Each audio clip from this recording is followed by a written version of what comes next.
Hi, I'm Alison and welcome to the China Repair Studio. And so today I thought I would show you a continuation of the pair of Staffordshire dogs that I have already in my previous video taken apart because it was full of old glue. We've stuck it back together and we've filled it with Milliput in another tutorial, and now we're ready to sand. But before I do, if you haven't subscribed before, please subscribe and please like. I upload twice a week and I show you everything from restoring your china, pottery and porcelain, right from taking pieces apart to gluing, bonding, filling in cracks to painting and airbrushing, and also rivets. So please, subscribe. Right, so now we have our lovely Staffordshire dogs. Now I have started to sand part of the leg. This part was missing. I do have him on my previous video, and also you could look at playlist if you like, to see how they've sort of come along right from the beginning. So what I've done is I've made a new piece of leg and I've started to sand the foot, and this one I haven't touched yet. So again, he was missing. I think it was just mainly around here, but again, it's quite tricky because it's very close to some gilding, and when you're sanding gilding, you really don't want to touch any of the gilding, not even with your fingers, because if you keep touching the gilding with your fingers, it does tend to come off after a while. So it's slightly trickier. Now, when I sand, first things first, I always make sure my fingers are completely clean. You don't really want any dirt or grime from your hands being transferred onto the Milliput or any cracks, because that will make it dirty and it'll be harder for the paint to adhere to, and it's not very good. You'd end up with dark marks. Now the stuff I use, the sandpaper, I think it's a wet and dry paper, and I think I got it from Conservation Resources, which are based in England. I'm sure if you're in various other countries you can find that also. And I think it's actually a product from Germany, and it's Matador Wasserfest. Not very good on my German. And it's made in Germany, and it's also waterproof. Now I tend to use the grades on these. I tend to go finer and finer up down the grades, and then in the end I finish off with micro mesh. Now this is a piece of micro mesh I have, and it is a 12,000 micro mesh, and this is the very last one you would actually use on when you are finishing off. What it does, it actually almost makes it look like glass, and it makes it very, very fine, ready for the paint. Now what I'm going to do first with this guy here, because I have kind of started, if you can see, I've started sanding him.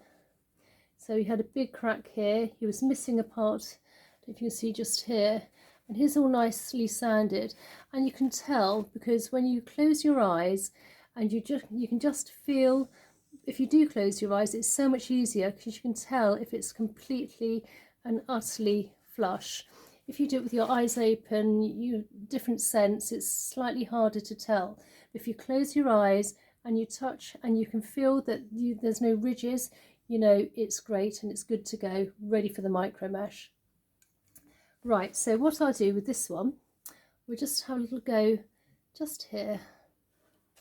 So the first one from my array, I think it comes in a sheet of 12 if I'm correct, and I would probably start with, on the back it does tell you the numbers, and I would probably start with something like, let's start with a 240 and see if that's okay. Now I tend to break a piece off. I wouldn't take the whole part and start sanding. It'd be too much and it will go everywhere. I mean, you don't want to be sanding bits which don't need to be sanded. So if you just take a small amount of the 250, and this is sort of more black in colour. As they go down the scale as they go down the scale, they tend to get finer and finer, and it tends to go lighter in colour. So this is slightly more of a grade. So what we'll do is I'm going to take this here, and I can see this part's here, and I'll just gently sand him. Now you don't want to be sanding any of this, or you certainly don't want to be touching any of the gold gilding, because if I touch that, sand it, it's going to come straight off, and that's very hard to replicate, to be honest. So what I would take is just this piece of sandpaper and just start slightly sanding very gently, and then keep sanding them along. I can show you closer.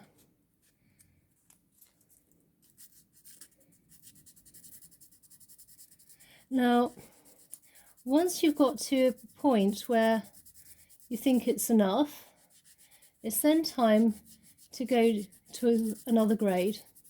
So I can feel the main ridge is gone now. So that was a 240. So now I would go up another level. So go up gradually. So we've had the 240. I'll then go to probably a 400, which is just on here. Sorry, I know it's the other way round. Again, cut a small amount off, and again, just very carefully and gradually start sanding.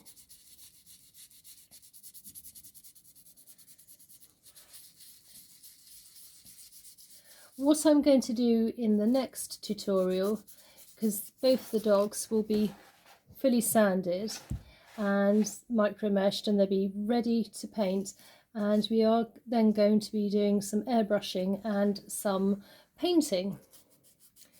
So obviously they need a bit of airbrushing on the base, but you can't airbrush the dark parts, so we will get onto that.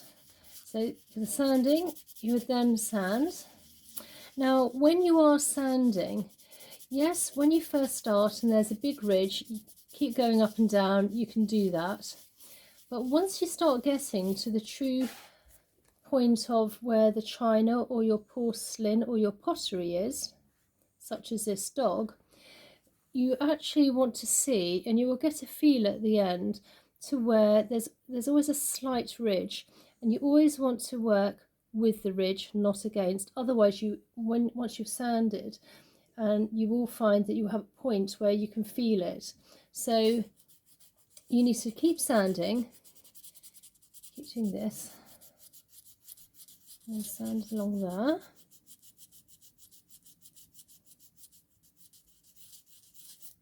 So then once I've done that part there, as you can see, it's starting to get smoother. I would then go up another grade. So my next grade, I'd probably go onto an 800. So I found my 800 grade here.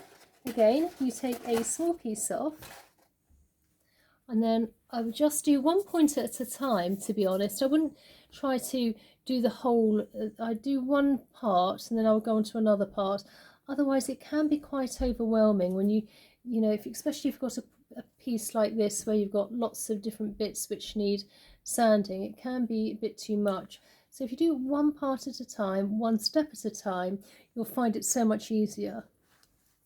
So again, you can just give that a sand. So you want it to be flush, and then once that, for instance, is sanded, I would then go down another grade. So my next grade after that, I would look here and I think, right, okay, let's go for 1,000. So on my 1,000, now I do try, just as a quick hint and tip, try to keep them all in the same roll, and also in a roll where if they come in a set of 12, try to keep them all together, all in order, so you know exactly what is where, rather than trying to scrape around trying to find which number is which number and which is the higher or lower grade. So if you can keep it all together, all in order, so much easier to find. So now we're on 1,000. As you can see, it's getting lighter in colour and it's getting smoother. So I'd again start to sand, avoiding any of the gold. I can see that starting to sand quite nicely now. It's getting finer, it's feeling smoother, I'm feeling less ridge. And I would probably do this for a few minutes, to be honest. And then once I've done that, I would then work on my last one of the wet and dry, which would be a 1200. So again, I look here, where's the 1200? Ah, there we go. Ah, that's the 1200, that's the 1200, yeah, that one there. So grab a pin, again, just cut a small piece and then work on the 1200. By this point, you should start to feel where the ridge is, because, as I say, and because you don't want it to be, you don't want to be working right up onto a ridge, because you don't want it to be protruding out. So you want it to be nice and smooth. So I can feel that the ridge, actually, if there is such a ridge, would be slightly, actually be further down. So you don't want to be going up. You want to be, sorry, you don't want to be going down. If you've got a ridge down, you don't want to be working down, because you'll end up with a ridge there. You want to be working up. So by just going up and keep doing that, and I can see, you can see where the missing piece is, and we've got a few little bits extra to go there. And I'll just keep sanding very gently that part there.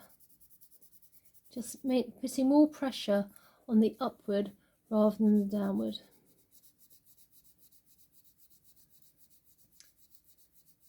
Now, I've said before on my previous tutorials, these pieces of Staffordshire were actually made lots of the time by home workers, particularly in the Victorian times. And, you know, a lot of these would be used, particularly dogs, on fireplaces. And they were, you know, really, I love these. They're quite fine. The other Staffordshire dogs are quite big and heavy, which are lovely in their own right, but these are quite fine, little almost whippet greyhounds, and I absolutely love them. And these belong to a client of mine, which I am restoring for. Now, as you can see, I just want to show you here. Can you see here where the missing parts was?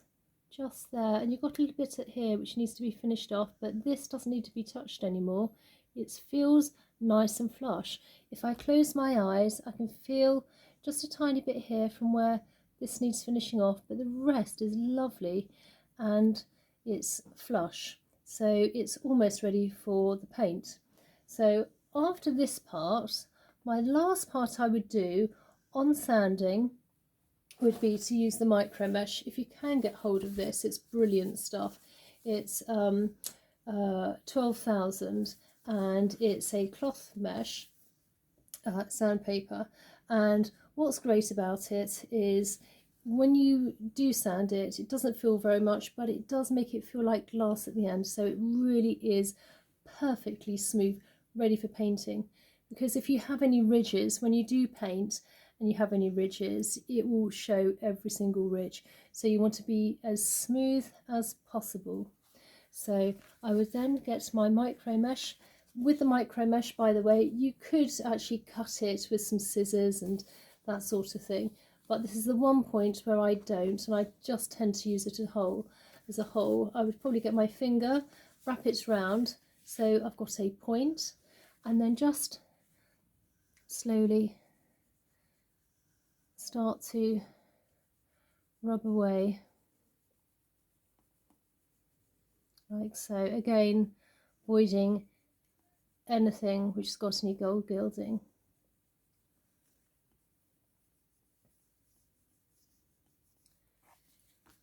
Now that's starting to feel really good. I've only got a little bit left here, which I will do later. Now, what I would do then is once that's literally done, I would then start on my next point, which probably would be this part here. Again, I'd start with probably, I don't know, an 180, and just very lightly, and then I'd start building up, getting finer and finer on the sandpaper until I reach the 1200 on the wet and dry, and then I would finish off with the micro mesh. Then once it's all done, it's then ready for painting. So I hope you enjoyed this tutorial today. Next week these will be completely finished, and I will then be showing you how to paint and airbrush them so they're all completed. And then after that we are then going to be doing, which I'm quite excited about, these lovely English Delftware 18th century vases, which have been badly restored. I don't even see here.